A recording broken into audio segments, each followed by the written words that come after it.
ka njerëz sot që bëjnë televizion të mirëfillt? Televizion të mirëfillt në Shqipëri. Po. Në Shqipëri televizion të mirëfillt bën Ardi Xhebrea. Domethënë bën televizion mirëfilli televizion. Atë që quan ti pra ose ajo që quhet televizioni mirëfillt. Big Brotheri është televizioni mirëfillt dhe bën shumë mirë ata. Top Channel-i.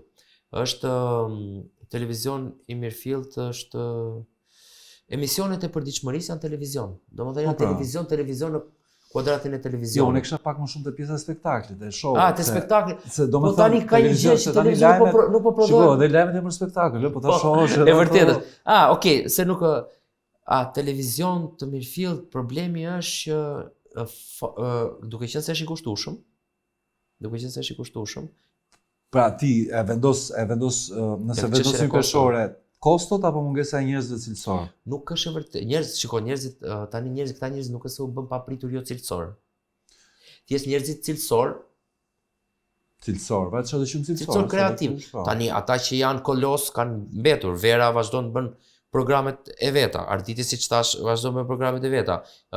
Top Channel-i prodhon spektakle, Dancing with the Stars e bëri shumë të mirë. Olta atë fermën e parë e prodhoi goxha suksesshëm. Do të thënë programe bëhen. Problemi është që zhurma hiq Big Brotherin, deri diku dhe ferma ka pasur e sezonit parë. Zhurma nuk është më aq e madhe sepse njerëzit nuk konsumojnë më aq televizion. Dhe nuk ndihet feedbacku i këtyre programeve dhe jam i sigurt që krijuesit e vuajnë shumë, po s'kan çfarë bëjnë, nuk është faji i tyre, nuk është në dorën e tyre. Krijohen më moderator, showman, po e quajmë ose showgirl ose çfarë do?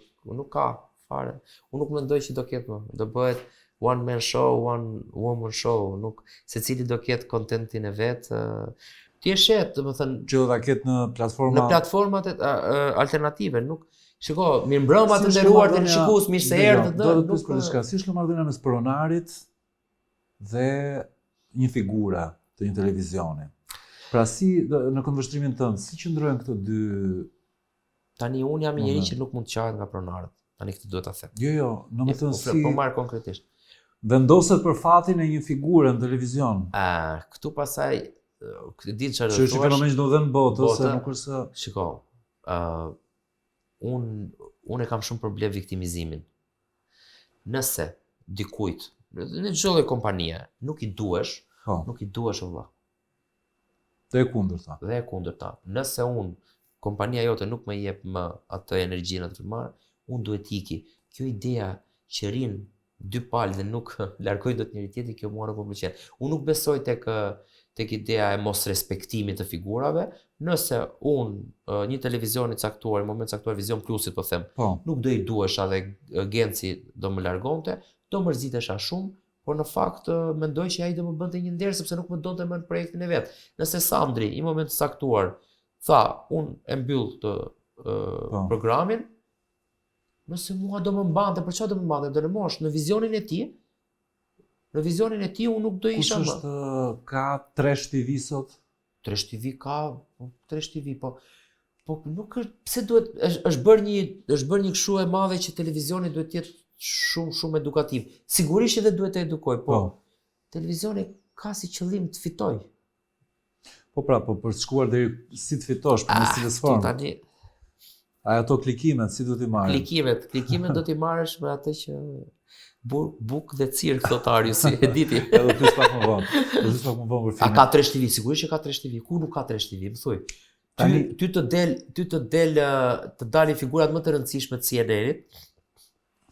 The Economist ka filluar ka futur videon dhe të shohësh ti videon. The Economist për mendimin tim është revista më e mirë në botë.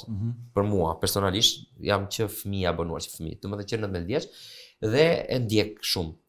Dhe të shohësh ti thjeshtësinë tashmë, ata gati janë si melodrat e atarës ku shpjegojnë të themi luftën ose luftën ekonomike apo ku dëgjon recesionin në Europë në një formë të tillë. Po ajo është vështirësia më e madhe për ta shpjeguar thjesht diçka. Thjesht që në vetvete i bie që është një downgrade se ata janë njerëz shumë të mençur dhe janë detyruar të flasin ashtu për të shkuar te publiku. Pra ti televizion mund ta bësh sërish, mund t'i rikthesh televizionin.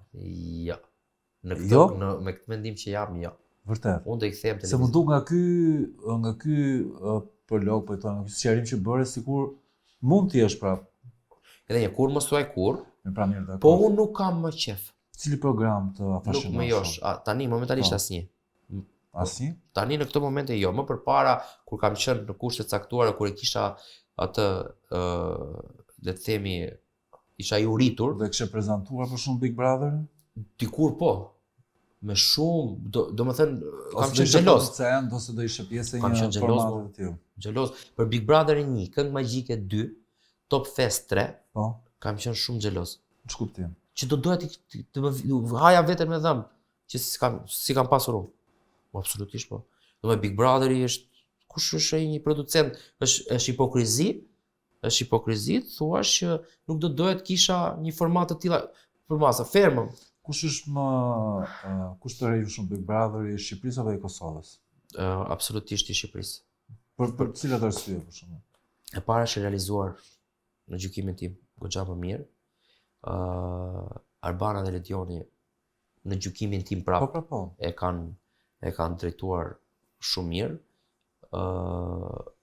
Është nga ana e producentit flas, është shumë më dinamik, është shumë më i fortë. Unë nuk kam shumë nuk e se e ndjek shumë që t'jemi sinqert. Flas Jo, figurat. përgjithësi me që se Edhe po për flitet të figur- kohë, edhe është për- periudhë që flitet për to. Okej, më se këto e lidhe me dakord, po. Ka një garë, ka një kështu. Nga ana e lajmit, ky i Kosovës është bërë frikshmërisht i fortë. Unë nuk e ndjek shumë, kështu që nuk mund të jap analizë plot. Ama nga ana e figurës, flas nga ana e figurës, nga ana e skenës, nga ana e dinamikave, E qartë. Top Channel mendoj që e ka Cili realizuar. është kur u ndezë ajo drita e kuqe e kamerës, çfarë theti për të parë? Çfarë bëri ti për të parë? Oh, E ke harruar? prit tani. Atëre S'ke fes ka kaluar shumë projekti kohë. 20 vjet po. Projekti im i parë Jo, televiziv. su vetë po të pyesës do. Projekti im i parë është Kubi. Kubi. Kub, Çfarë ka qenë? emision si Kam tip të dëgjuar. tip selekti, ekuivalenti Okej, po, juaj, që tani, bënit ju po. andej. Edhe unë kam qenë me Orin e Bijajn. Vërtet. Po çifti i parë i unë dhe Ori kemi dalë për herë të parë bashkë në ekran. Po. Unë duhet isha çift me një vajzë tjetër, Frida. Po. Nuk e di çfarë ndodhi, au sëmur ajo, nuk e di. Suela Bako ka qenë regjisorja që ka insistuar që unë të dal në televizion. Nga Produkt 28, unë isha i ftuar tek Julka, te Friends, një sezon përpara, e prezantonte Julka. Ata u mbyll ai programi Friends edhe bën një ridimensionim këta, i vun emrin Kub dhe ajo insistonte që ti isha unë. Unë nuk doja kategorikisht Suela Bako, po ajo më ka nxjerrë mua në ekran. Se Suela mua ka qenë regjisorja ime vetëm po sepse të njihte si personazh, si karakter. Nga Produkti 28. Dhe gjikonte që ti do isha shumë. Edhe thoshte ky është llafazan. Unë e quaja skandaloze të bëhesha njeri televizionit.